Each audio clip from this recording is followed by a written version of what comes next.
Olá, pessoal, sejam bem-vindos a mais um episódio do podcast China para o Brasil. Eu sou a Daiane Mendes, jornalista e redatora do blog China to Brasil. E aqui comigo está a Luana Oliveira, também jornalista e produtora do nosso podcast. Olá, pessoal, sejam bem-vindos. Hoje falaremos sobre a China e a sua relação com o meio ambiente.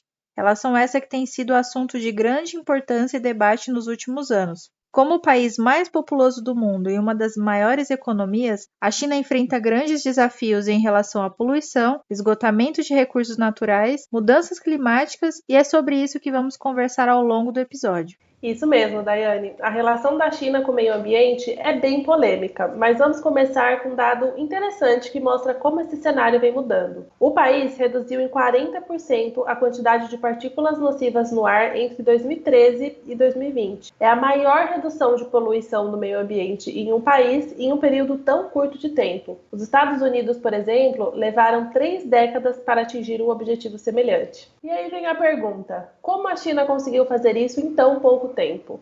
Vamos voltar um pouco na história para vocês conseguirem entender e a Daiane vai explicar um pouco sobre isso.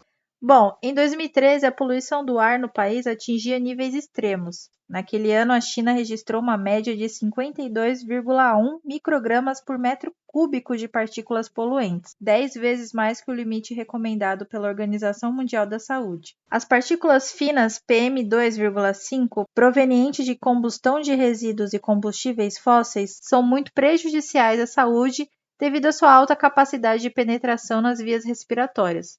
Pequim passou por um momento onde chamavam de apocalipse do ar. Foi uma poluição tão extrema que as pessoas começaram a se conscientizar sobre esse problema. Foi aí que o governo chinês declarou guerra à poluição do ar e, no final de 2013, ativou o Plano de Ação Nacional da Qualidade do Ar para reduzir a poluição por um período de 4 anos, com um orçamento de 270 bilhões de dólares. Começou aí a batalha contra o carvão, já que o plano estabeleceu metas específicas para reduzir a poluição em 35% nos 4 anos seguintes. E o inimigo número 1 foi justamente o mineral que possibilitou a rápida industrialização da China desde o último quarto do século XX e se converteu na principal fonte de energia do país, o carvão. O governo passou a proibir a construção de novas usinas nas cidades e regiões mais poluentes e forçou as existentes a reduzir as emissões ou mudar para o gás natural. Só em 2017 foram fechadas 27 minas de carvão na província de Shanxi, a maior produtora de mineral da China. Em janeiro de 2018, a última usina de carvão em Pequim era fechada, enquanto o governo chinês cancelou planos de construir outras 103 usinas. E é legal citar que, embora o carvão continue sendo a principal fonte de eletricidade da China,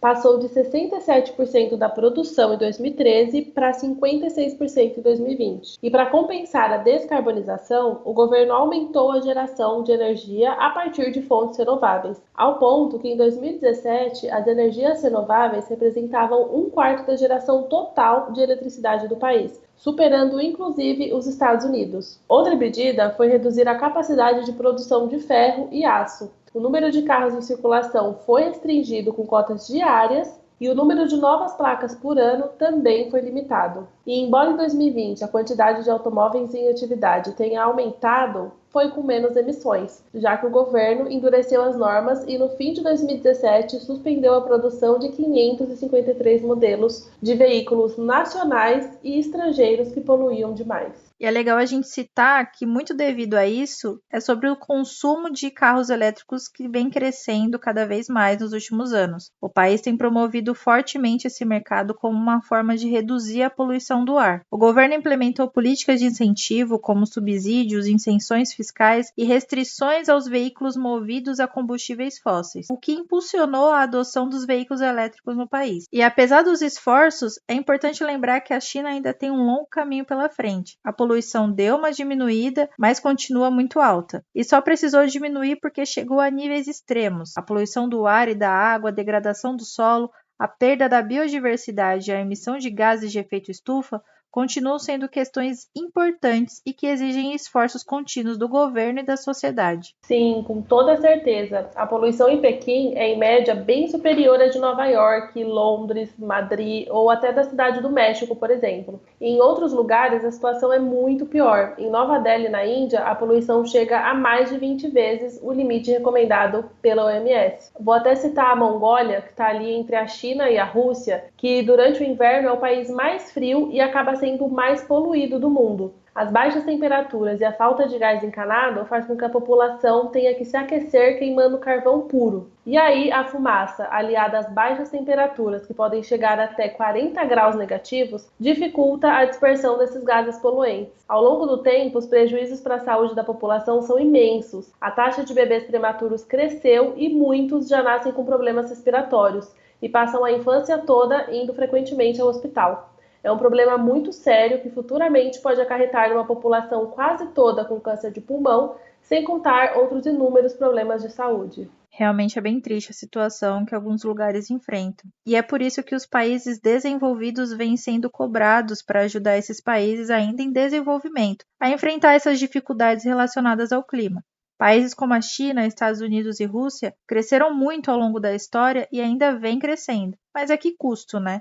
A consequência foi a alta emissão de gás carbônico proveniente de combustíveis fósseis. Agora é necessário reparar o que já foi feito e tentar de alguma maneira recuperar ou pelo menos não ultrapassar o limite que já está quase atingido. O legal é que você citou esses países e até agora, vindo um pouco para o Brasil, até um pouco atrás nem sequer estávamos na lista de países poluentes. Tanto que na COP26, que é a Conferência das Partes, e mais para frente a gente volta para explicar o que é a COP, o argumento do Brasil para conseguir apoio na preservação de nossas florestas era para esse lado que a Daiane citou, de que países desenvolvidos haviam poluído muito mais ao longo dos anos para enriquecer e então deveriam compensar ajudando na preservação. Mas aí houve uma nova pesquisa sobre o acúmulo histórico de emissões de gás carbônico, que passou a contabilizar pela primeira vez o desmatamento. E foi nessa que o Brasil entrou para a lista. Agora aparecemos em quarto lugar no ranking de emissões desde 1850. Até 2019 era contabilizado apenas a poluição proveniente de combustíveis fósseis, e quando entrou o desmatamento na conta,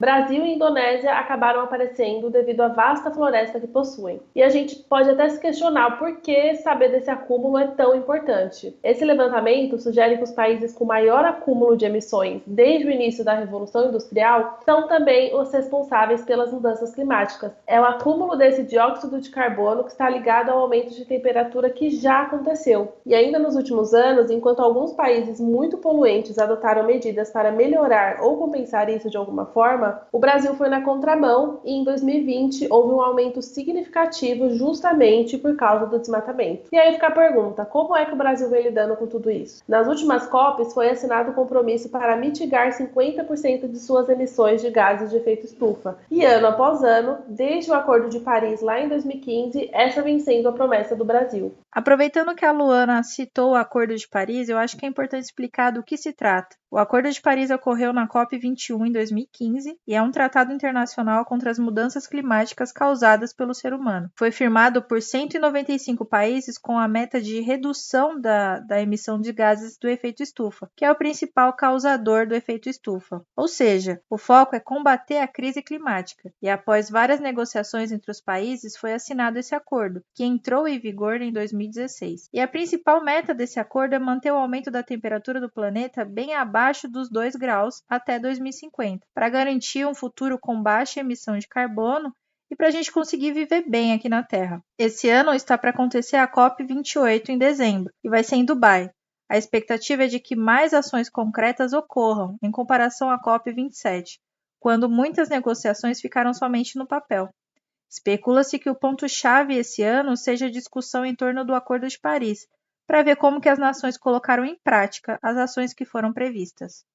E agora, explicando melhor sobre o que é COP, que a gente tanto citou, é a sigla para a Conferência das Partes, que representa a associação de todos os países membros, ou as partes, que se reúnem anualmente por um período de 2 semanas para avaliar a situação das mudanças climáticas no planeta. Ela é a maior e mais importante conferência anual relacionada ao clima. A primeira COP aconteceu em 1995 em Berlim, na Alemanha, E desde então, a ONU convoca anualmente todos os países para a cúpula climática e tem como objetivo juntar líderes de diversos países para discutir formas de desacelerar as mudanças climáticas e amenizar os impactos já sentidos.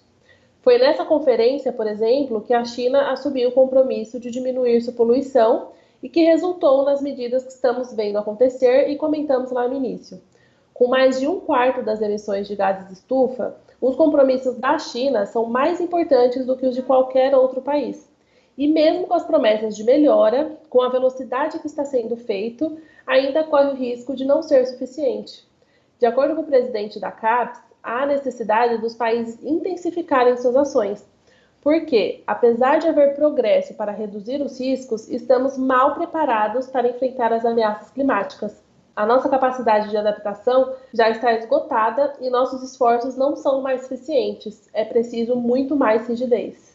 E uma das grandes preocupações mundiais para conter o aumento da temperatura global é o fato de que muitos países ainda usam fontes de energia fóssil ou carvão mineral. E é por isso que se deve estabelecer metas mais rígidas de controle. O presidente da China, Xi Jinping, já confirmou que o país limitará o consumo de carvão mineral entre 2021 e 2025, cessando o uso até 2030. Mas o objetivo é atingir a neutralidade até 2060. A gente espera que dê certo.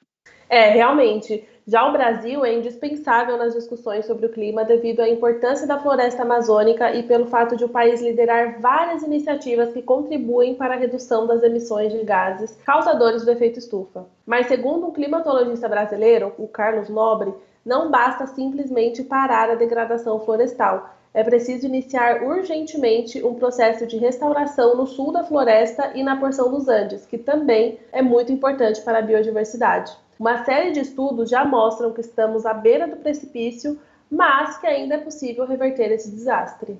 Bom, a gente espera que realmente, esse cenário mude e agora é a gente aguardar a COP28 para ver como que os países estão caminhando em seus compromissos e quais as medidas eles vão adotar para diminuir toda essa poluição. É isso, pessoal. Se você quiser saber mais sobre as notícias do Brasil e da China, nos acompanhe no nosso blog www.chinatobrasil.com e em nossas redes sociais, Instagram, LinkedIn, YouTube, @ChinaToBrasil e no Facebook, @C2BIESH. Muito obrigada para você que nos acompanhou até aqui e até o próximo episódio. Tchau, pessoal. Obrigada pela companhia e até o próximo episódio.